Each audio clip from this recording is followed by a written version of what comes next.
एक ही योद्धा है जो इतना चपल है, अर्जुन।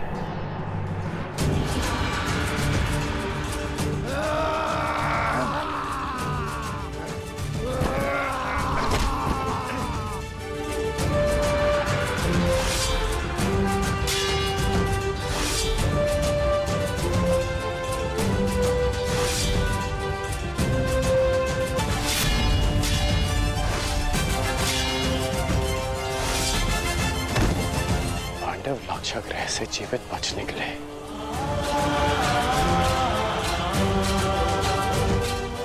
अर्थात माता कुंती भी सुरक्षित है।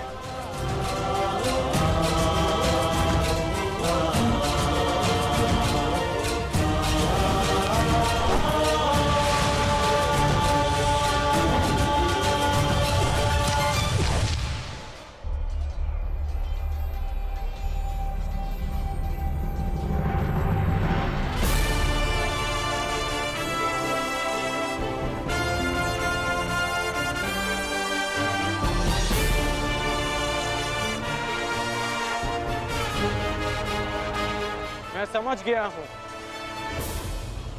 कि तुम एक महान योद्धा हो ब्राह्मण, और मैं ये भी जानता हूं कि तुम्हें इस युद्ध की आकांक्षा स्वयंवर में विजय की आकांक्षा से भी कहीं अधिक है। और आकांक्षा मेरी भी यही है कि ऐसे ही एक वीर से अपना अधूरा द्वंद्व पूर्ण करूं। परंतु वो अधूरा द्वंद्व युद्ध भूमि में पूर्ण होगा, किसी अभिमानी के स्वयंवर में नहीं। लंका का निवारण हो गया, अब इस युद्ध का कोई कारण शेष नहीं।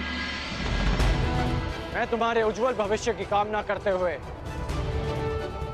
इस युद्ध को यहीं समाप्त करता हूं। जाओ ब्राह्मण पुत्र, तुम्हारी माता तुम्हारी प्रतीक्षा कर रही हूं।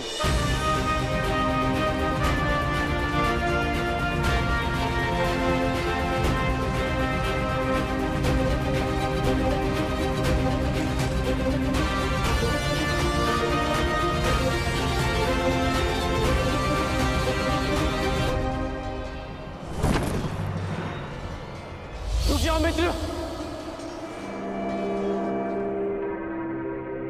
ये युद्ध यहीं समाप्त करो मित्र। विजेता को अपनी स्वयंवर आदर से ले जाने दो मित्र। नहीं मित्र, हम इन्हें मित्रों में वाद परिवाद नहीं होता। ये ब्राह्मण अपने उपहार का अधिकारी है।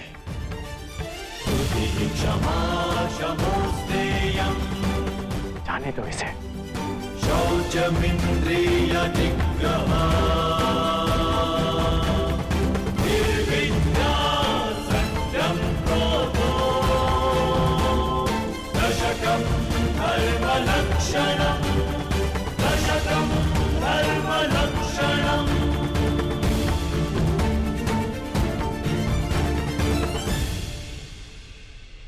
माता कुंती और पांडव जीवित हैं।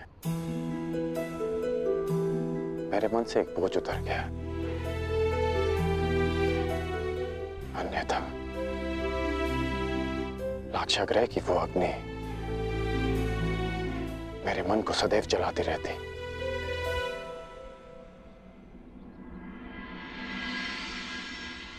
इसलिए आप पांडवों की मृत्यु की सूचना से व्यथित नहीं थे, क्योंकि आपको सब कुछ ज्ञात था। यदि ज्ञात ना भी होता तो भी व्यथित होने का कोई कारण नहीं था कर्ण। अब तो सत्य स्वीकारिए केशव। अब समझ आया आपका वो कथन कि एक खेल प्रारंभ होने जा रहा है, वो खेल जिसका मैं भी एक पात्र हूं। अब समझ में आया कि आपने मुझे स्वयंवर में भाग ना लेने की मंत्रणा क्यों दी। अब समझ आया कि कर्म की हुंकार भरने वाले कृष्ण उस समय क्यों मौन रहे जब जन्म के कारण भरी सभा में मेरा उपहास उड़ाया गया।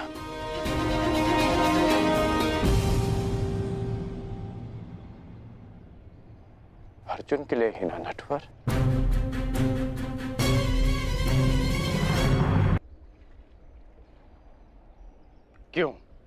क्यों किया आपने ऐसा? केवल अर्जुन को स्वयंवर में जिताने के लिए? इसलिए आपने ऐसी परीक्षा रखी जो अर्जुन के पक्ष में हो, ताकि वो पांचाली का भंग कर सके। अर्जुन के लिए इतना झुकाव क्यों? उसके लिए मेरा अपमान क्यों? इतना बड़ा खेल क्यों? इतना पक्षपात क्यों? क्यों वासुदेव?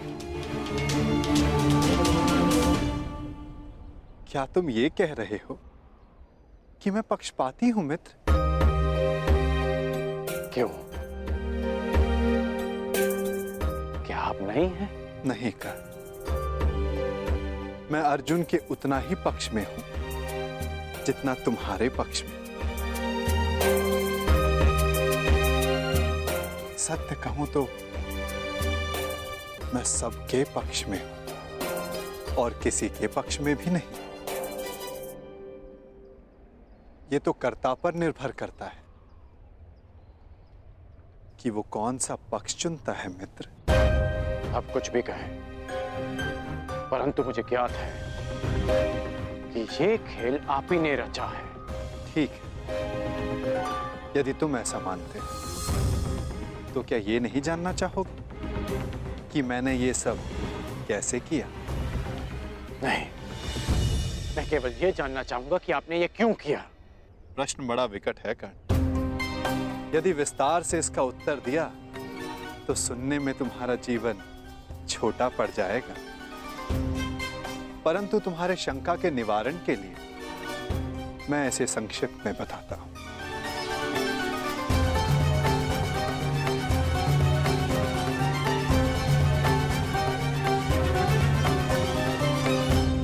एक महाचक्रवात आने को है कर्ण,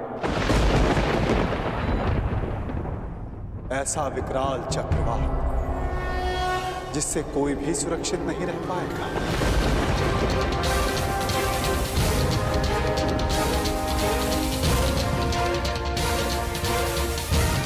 एक महाचक्रवात आने को है कर्ण, ऐसा विकराल चक्रवात जिससे कोई भी सुरक्षित नहीं रह पाएगा। और मैंने ये सब इसलिए किया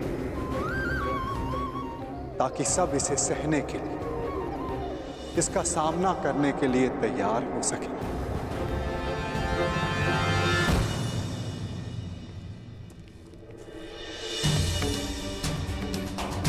माताश्री, अब हमारे पीछे कोई नहीं। परंतु हमें शीघ्र ही जाना होगा ना। माता प्रतीक्षा कर रही होंगी। हमारे विलंब से चिंतित हो जाती हैं वो।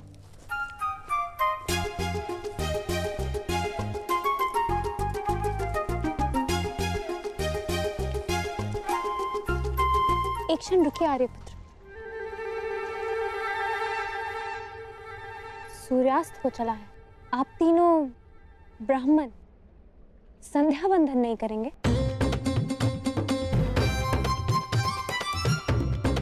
कोई ब्राह्मण किसी भी परिस्थिति में संध्या बंधन नहीं भूलता।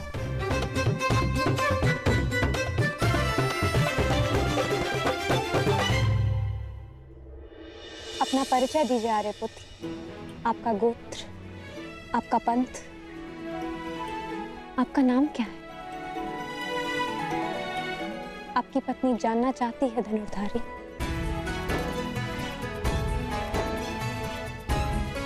अपनी पत्नी से भी अपना नाम छुपाने का क्या कारण हो सकता है?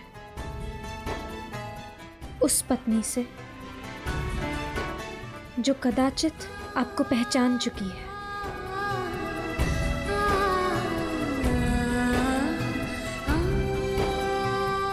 एक पत्नी होने के नाते आपका नाम लेना नीति सम्मत नहीं, परंतु आपकी आज्ञा हो तो क्या मैं आपका संभावित नाम ले सकती हूँ?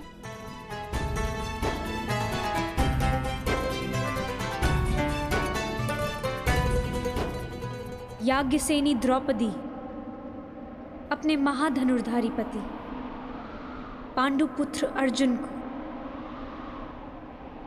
प्रणाम करती है।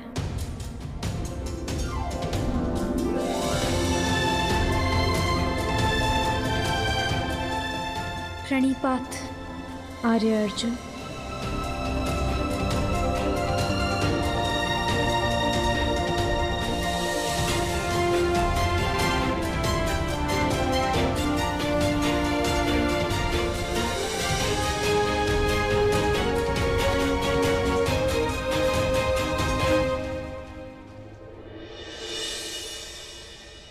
तो आप उस भीषण चक्रवात के लिए सबको तैयार कर रहे हैं? सबको, एक पाषाण को भी और एक पंख को भी। शीघ्र हस्तिनापुर लौट जाओकर और तैयार रहो, चूंकि नियति की जो आंधी आने वाली है वो पाषाण और पंख में अंतर नहीं करेगी कर्ण।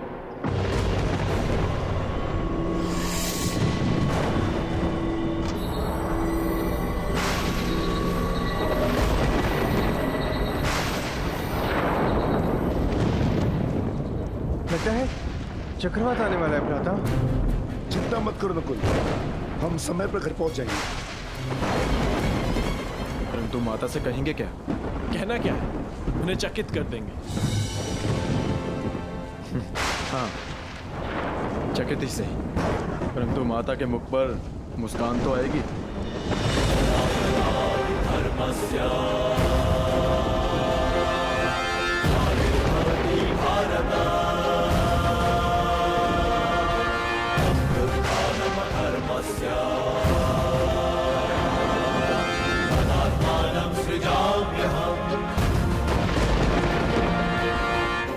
ऐसे भीषण चक्रवात पाषाण भी पंख बनकर उड़ जाता है कर्ण।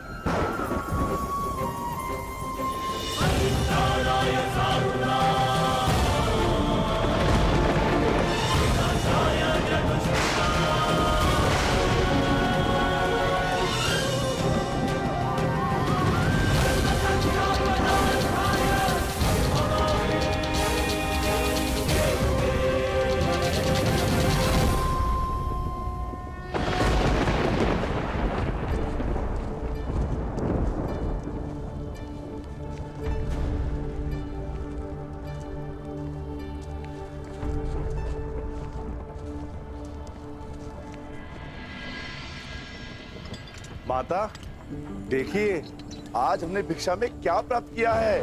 देखना क्या है, भिक्षा ही लाए होगे ना। माता श्री, आपको देखना चाहिए, आप चकित रह जाएंगी। आ रही हूँ भीम। शीघ्रता कीजिए माता। ऐसी भी क्या शीघ्रता, जो भी लाए हो तुम पांचों भाई सदा की भांति उसे आपस में बांट लो।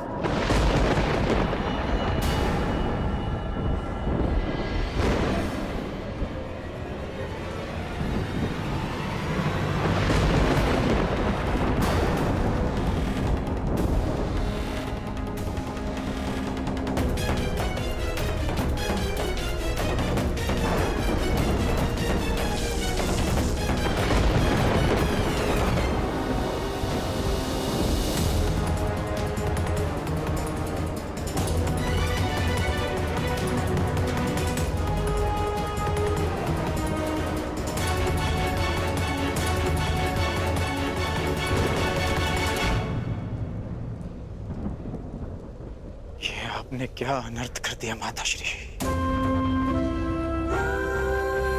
पुत्र, मैंने जो कहा भूलवश कहा।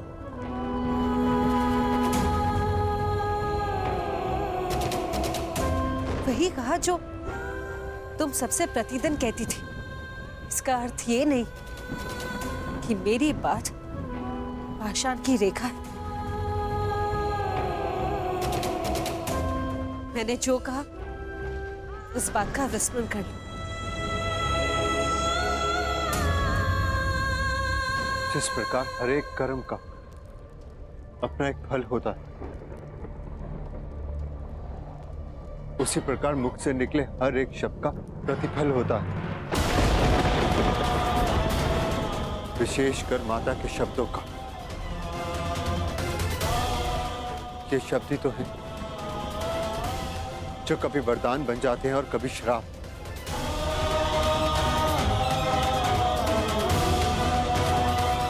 माता का वाग्दान, माता की आज्ञा है जो ना तो कभी भुलाया जा सकता है और ना लौटाया जा सकता है।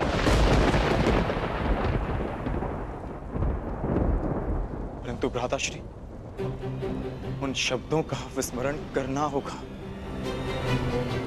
एक स्त्री 5 पुरुषों से विवाह कैसे कर सकती है? अद्भुत!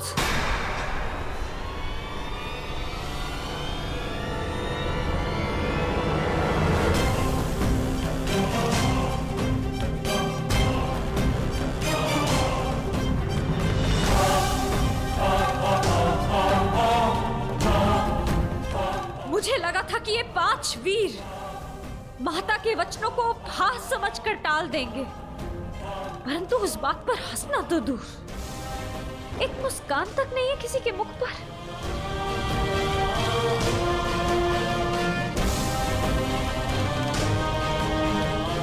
मुझे तो लगा था कि आप सब मुझे सांत्वना देंगे कि पांचाली, माताश्री ने भूलवश जो भी कहा उससे व्यथित ना हो,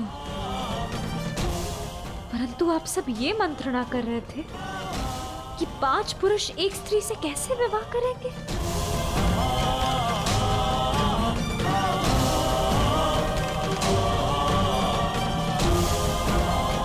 जिस स्त्री की लाज, उसका जीवन इन शब्दों ने दांव पर लगा दिया, उसकी तनिक भी चिंता नहीं किसी को। स्त्री को भिक्षा की रोटी समझ लिया आप सबने।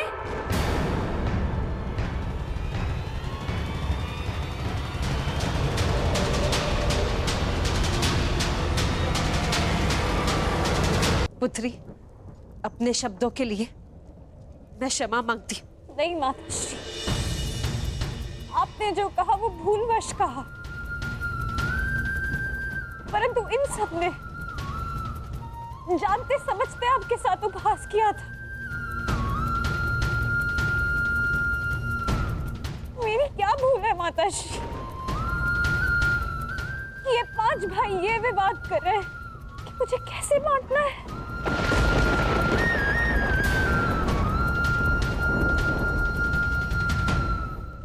आपने मुझे स्वयंवर में वरा है आर्य अर्जुन, महाधनुष पर प्रत्यंचा चढ़ाकर असंभव लक्ष्य को भेद कर आपने अपनी वीरता तो सिद्ध कर दी,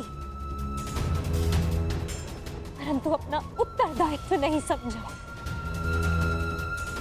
जिसके बाणों ने आर्यव्रत के समस्त वीरों के बाण काट दिए, वो अपनी माता के वचनों को क्यों नहीं काट सका?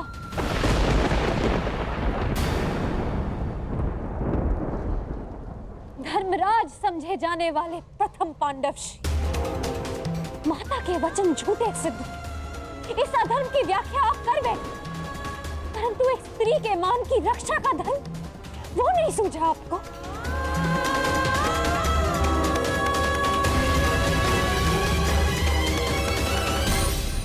एक परिणीता विवाह के पश्चात जब अपने ससुराल आती है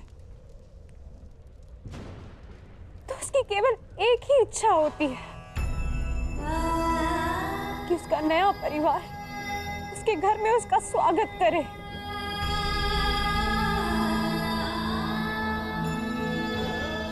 परंतु यहाँ मेरा बंटवारा करने पर विचार विमर्श कर रहे हैं आप सब, अपनी माता को चकित करने के प्रयास में।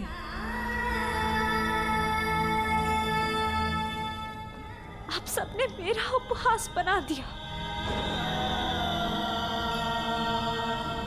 कि अब स्वयं नियति भी मुझ पर हंस रही है।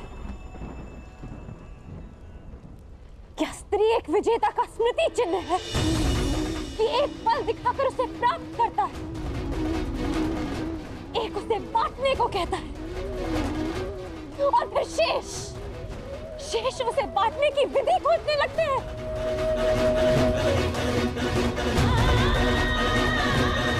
महाबलशाली वृकोदर भीम, जिसने एक विशाल वृक्ष उठाकर मेरी रक्षा की चुनौती ली थी, पवन वेग से युद्ध किया, क्या वो उस पांचाली को उसका मान बनाए रखने का आश्वासन नहीं देगा? जो पांचाली नियति की आंधियों में उड़ी जा रही है, क्या यही इस पांचाली का प्रारब्ध है आर्या?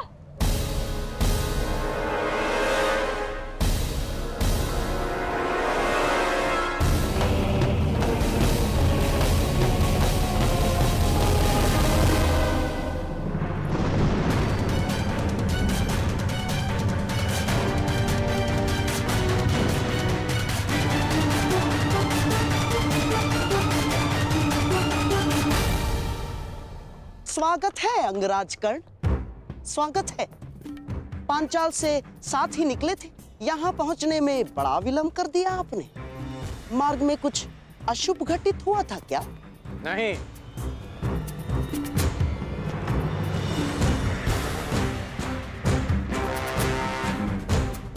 परंतु आपके इस भांति मार्ग में आने का अर्थ है कि यहाँ अवश्य कुछ अशुभ घटित होने वाला है। तुम्हारी विलक्षण बुद्धि को देखकर कभी कभी मुझे आश्चर्य होता है कि क्या तुम सचमुच सूत पुत्र ही हो? और एक बात, क्या द्रौपदी का वरण करने वाला वो युवक सचमुच ब्राह्मण पुत्र था अंगराज? है? और प्रश्न तो ये भी उठता है कि अर्जुन जैसे महाधनुर्धर का सामना करने में सक्षम कर्ण ने उस ब्राह्मण से युद्ध क्यों नहीं किया? अर्थात परशुराम शिष्य को पराजय का भय हो ही नहीं सकता। तो उस युद्ध से पीछे हटने का कारण क्या था अंगराज कर्ण? क्योंकि एक सच्चा योद्धा युद्ध नीति का पालन करता है, वो ना कारण किसी से युद्ध करता है और ना किसी का अधिकार छीनता है। उस युवक ने अपने बल और कौशल से वो स्वयंवर जीता है। परंतु ये बात आप कैसे समझ सकते हैं? क्योंकि हाथों में बांसे रखकर षड्यंत्र रचने वाला एक सच्चे योद्धा का मन नहीं समझ सकता।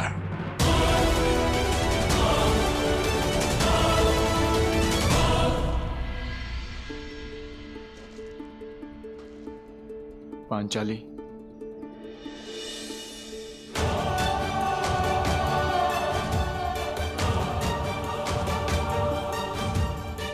मुझे क्षमा कर दो पांचाली। किसी का मंतव्य तुम्हें ठेस पहुंचाना नहीं था।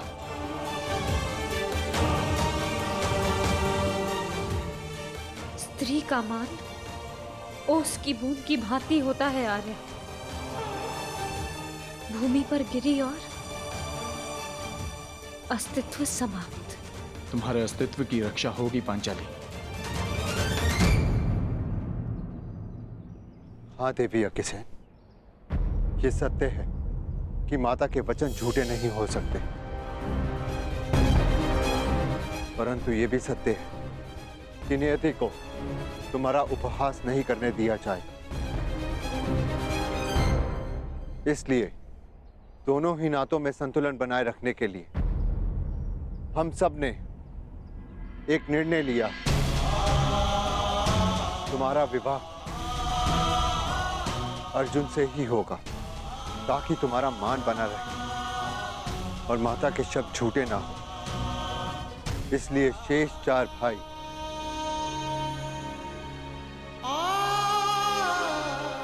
संन्यास लेंगे, संन्यास लेंगे, संन्यास लेंगे।